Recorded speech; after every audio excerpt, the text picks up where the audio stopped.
1967 സ്കോട്ട്ലാൻഡിലെ Clyde നദിയിൽ വെച്ച് ബ്രിട്ടനിലെ എലിസബത്ത് രാജ്ഞി ഒരു അത്ഭുതത്തിന് തുടക്കം കുറിച്ചു. Mithun's money market. Stop dreaming, start trading. അതായിരുന്നു ക്വീൻ എലിസബത്ത് II അഥവാ QE2. അന്ന് ലോകം കണ്ടതിൽ വെച്ച് ഏറ്റവും വേഗതയേറിയ, ഏറ്റവും ആഡംബരപൂർണവുമായ യാത്രാ കപ്പൽ. വെറുമൊരു യാത്രാ കപ്പൽ മാത്രമായിരുന്നില്ല ഇത്. 40 വർഷത്തെ യാത്രകൾക്കിടയിൽ 25 തവണ ലോകം മുഴുവൻ ചുറ്റിക്കറങ്ങിയ ചരിത്രമുണ്ട് ഈ രാജകുമാരിക്ക്. ആഗോള പ്രശസ്തരായ രാഷ്ട്രതലന്മാരും സിനിമാ താരങ്ങളും ഇതിലെ ആഡംബര മുറികളിൽ അതിഥികളായെത്തി. എന്നാൽ ഈ കഥയിൽ ഒരു ട്വിസ്റ്റ് ഉണ്ട്. 1982 നടന്ന ഫാക്ലാൻഡ് യുദ്ധത്തിൽ ഈ ആഡംബര കപ്പൽ ഒരു പട്ടാള കപ്പലായി മാറി. 3000-ഓളം ബ്രിട്ടീഷ് സൈനികരെയാണ് ഈ കപ്പൽ യുദ്ധകളത്തിലേക്ക് എത്തിച്ചത്. മിസൈലുകളെ വരെ പ്രതിരോധിക്കാൻ ശേഷിയുള്ള റഡാറുകൾ അന്ന് ഇതിൽ ഘടിപ്പിച്ചിരുന്നു. മരണത്തെ മുഖാമുഖം കണ്ട നിമിഷങ്ങളും ക്വീൻ എലിസബത്തിന് ഉണ്ടായിട്ടുണ്ട്. 1995 അറ്റ്ലാന്റിക് സമുദ്രത്തിൽ വെച്ച് 95 അടി ഉയരമുള്ള ഒരു രാക്ഷസ തിരമാല ഈ കപ്പലിനെ വിഴുങ്ങാൻ ശ്രമിച്ചു. പക്ഷേ കരുത്തുറ്റ നിർമ്മാണം കാരണം തകരാതെ അവൾ അതിജീവിച്ചു. കാലം കടന്നുപോയി. 2008 തന്റെ അവസാന യാത്ര പൂർത്തിയാക്കി അവൾ ദുബായിലെത്തി.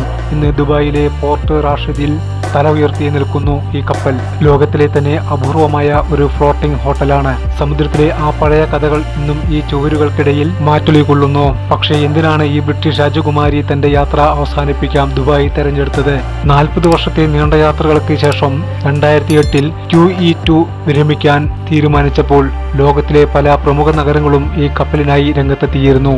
എന്നാൽ $100 മില്യൺ നൽകി ദുബായ് ഈ ഇതിഹാസത്തെ സ്വന്തമാക്കി. വെറും ഒരു കപ്പൽ എന്നതിലുപരി സമുദ്രയാത്രകളുടെ ചരിത്രം തുടിക്കുന്ന ഈ ലാൻഡ്മാർക്ക് ദുബായിൽ വേണമെന്ന് ദീർഘവീക്ഷണമായിരുന്നു ഇതിനു പിന്നിൽ. അങ്ങനെ കടലിലെ ആ പഴയ പോരാളി ഇന്ന് അറബിക്കടലിന്റെ തീരത്ത് ലോകത്തിലെ തന്നെ ഏറ്റവും അപൂർവമായ ഒരു ഫ്ലോട്ടിംഗ് ഹോട്ടലായി മാറി. ചരിത്രവും ആഡംബരവും കൈകോർക്കുന്ന ഒരു ഇടം ഇന്ന് ദുബായിലെ പോർട്ട് റാഷിദിൽ തല ഉയർത്തി നിൽക്കുന്നു ക്വീൻ എലിസബത്ത് II അഥവാ QE2.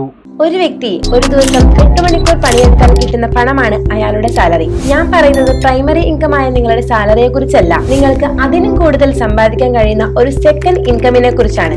അതാണ് ട്രേഡിംഗ്. 24 മണിക്കൂറിൽ എപ്പോഴെങ്കിലും വെറും 1-2 മണിക്കൂറുകൾ മാത്രം ട്രേഡ് ചെയ്ത് നിങ്ങൾക്കും നല്ലൊരു തുക സെക്കൻഡ് ഇൻകമായി സമ്പാദിക്കാൻ കഴിയും. പക്ഷേ ട്രേഡിംഗ് ശരിയായ രീതിയിൽ പഠിച്ചാൽ മാത്രമേ നിങ്ങൾക്കിത് സാധിക്കൂ. കഴിഞ്ഞ 15 വർഷത്തിലേറെയായി 5000-ലധികം സക്സസ്ഫുൾ ട്രേഡേഴ്സിനെ സൃഷ്ടിച്ച Mithun's money market trading academy UAE ഗവൺമെന്റിന്റെ KSDA അംഗീകാരമുള്ളതാണ്. മിഥുൻസ് മണി മാർക്കറ്റിന്റെ തികച്ചും സൗജന്യമായ ഒരു ഇൻട്രോഡക്ടറി സെക്ഷൻ നിങ്ങൾക്ക് എല്ലാ വീക്കെൻഡിലും അറ്റൻഡ് ചെയ്യാവുന്നതാണ്. ട്രേഡിംഗ് നിങ്ങൾക്ക് പറ്റിയ ബിസിനസ് ആണോ എന്നറിയാൻ പണം മുടക്കേണ്ടതില്ല. ഉടൻ തന്നെ ഡിസ്ക്രിപ്ഷനിൽ കാണുന്ന നമ്പറിൽ ബന്ധപ്പെടുക.